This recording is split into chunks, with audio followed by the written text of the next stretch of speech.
Hi, welcome to the Voice of San Diego, Friday 5 at 5, live at 5, the Friday 5 from Voice of San Diego at home. It's been a week. The Padres are playing right now. Not watching that. I'm not distracted by that. This is 1 of 2, I think, tonight. I think they're playing 2. Why not play baseball all the time, right? The Padres are in the playoffs. Not watching them right now. It's not the playoffs. It's just a dumb San Francisco game, meaningless. Not at all something I would really like to be doing. Not at all. The Friday 5 at 5, live at 5. We've got 5 stories to go through tonight. But the first one, number one, gonna have to get like a number one. Right, Megan? We'll do that. After time, we'll take some time. All right, number one, the number one story, obviously, that everyone's talking about across the region of San Diego politics is PolitiFest next week. Number one story of the week, PolitiFest. We have a lot of stuff going on. It's kind of crazy. Like the internet has a kind of problem because it just lets you do whatever you want for as long as you want. Like writing on the internet is actually hard because you shouldn't write as long as you think you should. You should always write shorter than you think you should. In fact, you should probably cut whatever you're writing right now by half. You should just do that. But see, in newspapering, they basically made that the rule, like you had to cut because you had to fit into the newspaper. And so people who came up that way, they kind of learned, restraint and discipline with their account. Same thing with broadcast, right? Like you can't just like make things 10 minutes long. Well, in the internet, you're just like, we'll just do anything. We'll just keep going. We'll just throw out a lot of words. Well, that's kind of what we did with PolitiFest. Like everything we would want to do for a big political conference or like festival of debates, we have tried to do, and then we added more. And so Megan, who you don't see right now, who helps produce this, she's been doing, I guess, some work, not that much. Not, I guess she's done a lot. Yeah, a ton. People are just organizing. We have like 600 people or so registered to this. We've got a bunch of students coming. This is going to be so big. Politifest.org.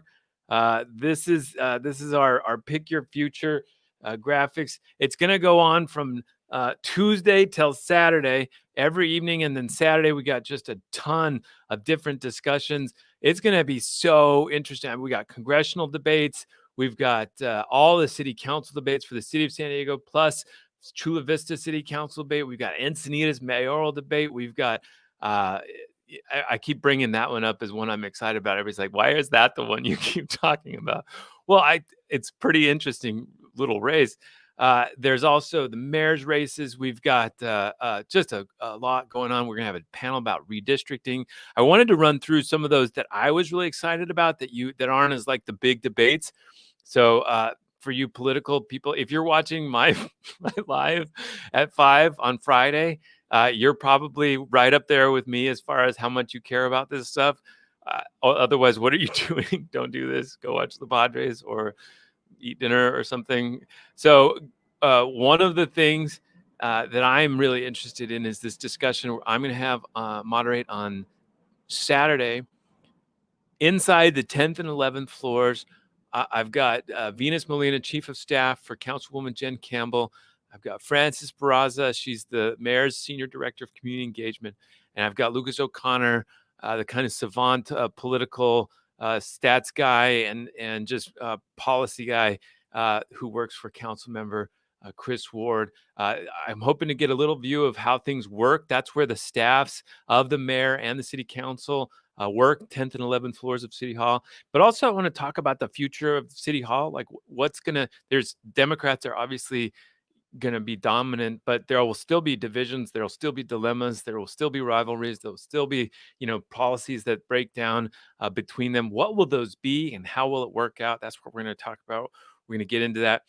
I also wanted to talk about this interview with Attorney General Javier Becerra from Alon Stevens. Alon Stevens, just a brief about him. He's a reporter, investigative reporter, came out of public radio in Texas. He is just a great guy, great reporter, and is now working for The Trace. And he's going to do the interview for us Javier Becerra. And so I think it's going to be a really great discussion. If you don't follow Alon on Twitter, Lon Stevens, I'm looking forward to that. The redistricting, we're going to have, for you out there who know this name, you're going to be excited. Midori Wong. Do you remember Midori Wong? 2011, San Diego was doing its redistricting. The person they hired to run the commission, not the on the commission, but the staff member for the commission, was Midori Wong. It was crazy controversial, crazy destructive sort of antagonism. It was really tense for several months, but then at the end, she just like bundled it all up and it was done and it was on budget, on time, and everybody seemed okay with it. Even the Republicans, all the different groups with very different backgrounds and groups of people, they all like seemed happy. It was amazing. And then she just disappeared. She's like, I'm out of San Diego politics. You are not good enough for me. You guys, she didn't say that. I'm just saying, like, she I think didn't like that experience, at least for that first few weeks. And so we're going to have her back to reflect on that time, but also to talk with some experts in redistricting to explain what we're about to go through and all the mathematical and policy sort of labyrinths that we have to move our way through with that process. It's fascinating. If you care about democracy, if you care about representative democracy, it all starts with the drawing of the lines representing the districts that those people are going to try to represent in government. That's the heart, the very heart of a Republican democracy, of a democratic republic, excuse me, is this process, redistricting. So do you understand it? If you don't, highly recommend that. Go to politifest.org. We posted the link. And then last one I wanted to highlight, we were working really hard to get a special COVID panel, a panel that would fit in PolitiFest, but about COVID. I think that Will Huntsberry's done it. We've got County Supervisor Nathan Fletcher, who's going to present his vision of a more gradual, methodical reopening effort to compared to Coronado Mayor Richard Bailey, who has a different perspective, thinks maybe we should be going a lot more rapidly towards opening things. And to help provide a scientific background and discussion for that, we're not going to let a discussion like this go without somebody who knows the science, and that's Kim Prather. She's a professor at Scripps Institution of Oceanography. She's one of those. You might have heard about how global health authorities have agreed that the virus spreads through aerosols in the air. She is one of the reasons that global public health experts have decided to make that change. She's been on the show before. You know her. All right, let's go to number 2 for the week. That's number 2. My number 2 story. we need number 2. This one is about schools. We had a bunch of different stories and things that happened this week. First off, Will Huntsberry's story that 20%, that enrollment is down 20% at La Jolla Elementary School. He got a hold of an internal document that outlined their enrollment decline, incredible decline there, about 100 and it looks like 8, 9, 10 students. Just a big decline. Now, there's a difference between enrollment declines and attendance. So there might be somebody who hasn't unenrolled, but who's just not showing up. I don't know. We don't really have those numbers clearly right now, or if they're even trying to track them. We will definitely be looking for that one.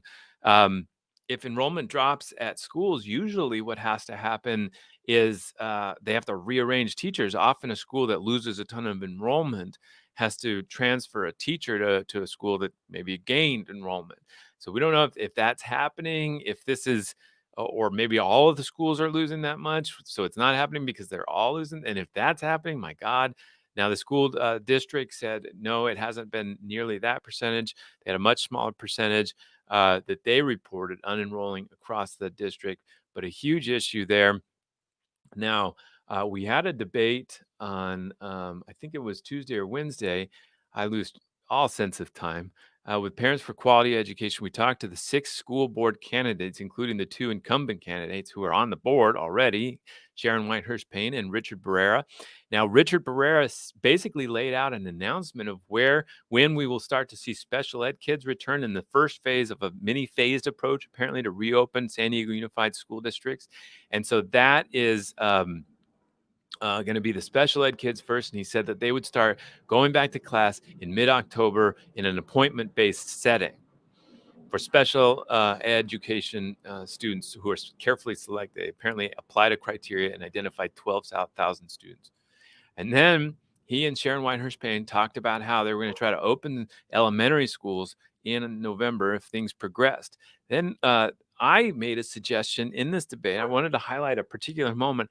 I made a suggestion in this debate that they should really consider, or what's their thoughts on outdoor education? Like, why can't we be doing a lot more outdoors? The camps ran all this summer with no major outbreaks. We have protests outside. We've had a beach activity outside. What should we do about using outdoor spaces more? We've built the entire outdoor dining culture now.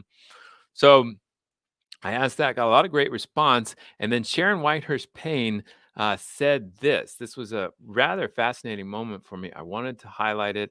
This is Sharon Whitehurst Payne responding to my point about outdoor opportunities for public schools. For me personally, this is my bias because I'm so pro Ks right now and wanting them to get established. I would just bring all of them back and put one class in the cafeteria, one outside in the courtyard, and one in another large place because I want them back and established. But I also recognize that we have a bigger plan where they've gone through, they know exactly which schools have what needs, they have the shields. And so the plan, Mr. Barrera, can you tell us when you guys going to let them go? Okay, a lot going on in there. So what she's saying first is that she wants, if it was up to her, apparently it's not up to her, she's only one of 5, but if it were up to her, she would allow kindergartners, I think she meant Ks as in kindergartners, to return to schools immediately in some sort of spread out outdoor large area way. That's what she said. But then she had this like transition to where she said, but we have this phased approach. Mr. Barrera, can you tell me what it is? So she's like, I don't know. You tell me. You're in charge. They're both the same. They have literally the exact same power. But it just goes to show you just how much of a leadership role Richard Barrera has had on that board for a long time. I mean, he really does direct how things are going to go and has a tremendous amount of influence. And he's the de facto spokesperson of the board because he's so much easier to get a hold of, so much more willing to talk. Nobody else ever talks. In fact, I was really excited that they got everybody for the debate, and we'll have them next week. But really interesting that he's the one sort of laying it out about, and she's waiting for him to lay it out. So obviously she's anxious to get kids back in, but also sort of muting some of her enthusiasm for it. So really interesting situation with schools continues to develop. We're going to follow that closely. All right. Our next story is about funding. We've got some information back. We've got some results from fundraising from the beginning of July to September for races in San Diego. Now, usually every week we try to, or when this comes out, we try to do a long list of the different graphs. We got a few things going on, so I just wanted to highlight 2 races and 2 interesting things happening with these races. So here's one of the main races we're following, of course, the race for mayor between Barbara Bree and Todd Gloria. We have results from their fundraising and, more importantly, how much money they have in the bank to spend. Here's that mayor's race total. So Barbara Bree has, around a little less than $100,000 to spend. I think I have the actual numbers up here. Here we go. She has cash on hand, 222,000, and then 97,000 when you take out the debt. That's what we do here. We do how much they raised in that cycle. Then the next one, the middle, the lighter color, I don't see colors, maybe gray, light blue, I don't know. So that middle color, that's how much they have cash on hand. But then this last number is how much they have in when you count how much debt they have. Now, a lot of candidates are like, why do you do that? Why do you do that? Why do why do you deduct what I owe? Often those debts are actually just debts to themselves. They'll lend the money to the campaign in the hopes that the campaign will win, and then they'll be able to pay themselves back, often from people who pay them later or donate to them later. It's the literal only way that a politician can get money from donors and put it directly in their pocket legally. It's the only legal way that happens. You loan your campaign money, and then when you win, people will donate to your campaign, and you can pay yourself back. That's how that works. Now, so what has happened in the mayor's race is actually just that. Barbara Bree loaned herself $100,000 in the primary campaign and has now paid herself back $100,000 in the with using some primary contributions. So she had 180 days. You have 180 days after an election to raise money and to pay back your debts that you may have made to yourself.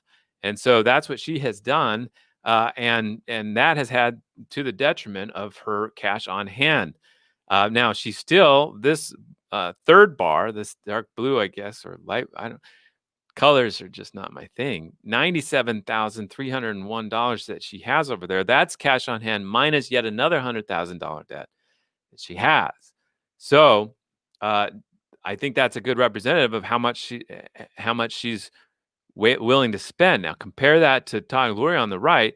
He has a gigantic advantage now in cash on hand. This is a big switch of results from the last period where she just trounced him in fundraising. Now, he still had a lot of money in cash on hand. She has changed the dynamics significantly. She both brought in a lot less and has held on to a lot less. So, fascinating dynamic there. Now, money isn't everything. You just need enough to compete. I think that brings up a question. Does she have enough to compete in these last few weeks, especially if she's not going to commit those $100,000 chunks that she'd had in there before? She hadn't taken that back. She'd have $100,000 extra or more to be spending on the race. Very interesting decisions there. Another result from the fundraising. Remember last period, this is Kristen Gaspar and Tara Lawson-Remer. They're running for County Board of Supervisors, District 3. This is the biggest race in the last 20 years in San Diego County politics. These are, depending on which way this goes, it could be a very conservative Board of Supervisors or a very liberal one. It's truly whiplash. It could go either way. Kristen Gaspar is the incumbent. Tara Lawson-Remer is the Democratic challenger. If there's a big advantage for Democrats in the district, but it's very hard to get rid of an incumbent, especially one that's not besieged with too much personal scandal, like what Kristen Gaspar's first opponent was. So Kristen Gaspar did not raise much money in the last reporting period, the previous one, but she has changed her approach and brought in a lot more than Tara Lawson-Remer and a lot more than the previous period. She had told us that the reason she didn't bring in a lot of money was because she just didn't feel it appropriate to raise money during the pandemic while people were struggling. She appears to have shed that concern and gotten after it. She is both has a significant advantage in fundraising and in cash on hand minus debts and cash on hand. Tara Lawson-Remer has a far less, just to get you the specific numbers. Tara Lawson-Remer has $132,000 cash on hand minus the debt. Kristen Gaspar has $346,000, very significant, double the advantage there. She has there, more than double. So Very strong performance from Kristen Gaspar on that front. As we again, you don't need more, you don't need the most money to win. You need enough to compete. Does she have enough to compete? We will see for sure. All right, our number 4 story. Appreciate all you sticking around. Got a lot of distractions, got a lot of things you could do, but you want to talk politics. I want to hear from you. You have any questions about how things are going to work, PolitiFest, or anything else going on? Let me know. Number 4. This is a personal favorite story because it's so wonky. This is about the port of San Diego. Let me do some history here. You mind? I'm going to do a little bit of history. The port of San Diego wanted to raise a rental car fee, $3.50. If you rented a car on the port land where all the rental car facilities are, you have to pay $3.50. And they wanted to use the money to build a parking garage and pay back the debt that they were going to take out to build a parking garage in South Bay to help facilitate the long effort to redevelop the Bayfront in South Bay. They've been trying to redevelop the Bayfront in South Bay for a long time. And so this was a key part of it. They were going to raise this rental car fee. The port was going to take that money and build a parking garage. Well, there was immediate concern about that because in California, you can raise fees. A government can raise a fee only if that fee is used for the specific benefit of the people who are paying for it. In other words, you may raise a fee on like surfers who use a staircase that's really popular. It can be a fee that you can raise just as a government on its own, the city council or whatever, if the money's going to be used specifically to say maintain that staircase. That's a fee. So you can distinguish a fee by, does that money literally help me as a person paying, or is it intended to? But if it's going to use something and build something or do something that doesn't affect the people who pay it, that's considered a tax, and that has to be voted on by the people to accept the tax. In California, if you're going to do something specific, like build a parking garage or a convention center, you have to raise the tax for that, and you have to get 2/3 of the vote of the people. That's a long lot of people. That is a very hard threshold to hit. And so nobody ever wants to do that in government when they want to raise a fee. And so one of these lawyers discovered that this was a problematic situation. Then, if they were raising a fee on rental car people in the airport area, and then that money was going to be used for a parking garage far away, they're like, well, only a minuscule number of people from the rental car effort are going to be paying that fee. Now, what happened is the airport authority was so concerned about this that they said this is illegal, and they joined the lawsuit, or tried to at the beginning, to say you shouldn't do this. And they're like, a bunch of people were super mad at the airport authority for doing that. They said, how could you do that? And they were like, well, we think it's illegal and they probably shouldn't do it. And they're like, oh, you're just terrible. And Assemblywoman Lorena Gonzalez took it up even more, and she brought back an effort to completely reform and basically get rid of the airport authority. And she's like, you did this, now I'm going to do this to you. It was a really intense moment in local public affairs, and the airport authority was like, all right, and they backed off of that. Well, turns out they probably were right. And now the Port Authority is being required to give back $6 million, $6.6 million to people who paid that $3.50 fee. So if you rented a car at San Diego Airport over the last 2 years, you may have paid $3.50. Congratulations. You're the now recipient of, if you ask for it, $3.50 or some version of $3.50. It's bananas. Well, obviously, the lawyers got paid a portion of that $6.6 million. I'm very happy about that. It was a very interesting case and settlement. Now, the port did not admit guilt, but obviously they are going to have to pay. So, fascinating moment in local public affairs, in my opinion. And number 5, all I want to say is the Padres. That's all I want to say. Like, how great is it that we were lucky enough to live somewhere where, when things were this bleak, things were this horrible, the Padres were on. They kept playing. They were managed to keep it safe, and they're doing so well. They're in the playoffs for the first time since 2006. I love that team. I love how much risk they took. I love how hard they worked. I love how their enthusiasm and energy for the game. It's just the best thing, besides my kids and my dogs and all the things I love, fishing and stuff. This this is the thing that is good. This is really cool, and I just love them, and I'm so proud of San Diego, and they're gonna go to the playoffs. Everything that happens now is gravy, and, like, we can just what if they go far? Don't even think about it. Just live with it right now. They're in the playoffs. It's gonna be rad, and I'm just so happy.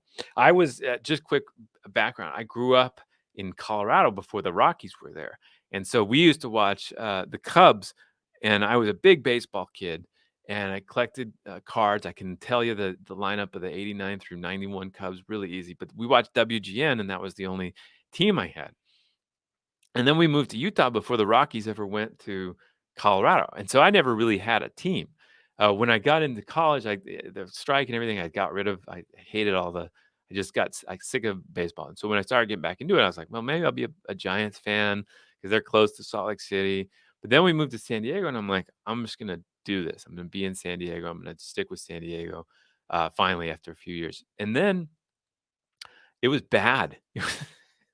Really, really rough 10 years there to be a Padres fan.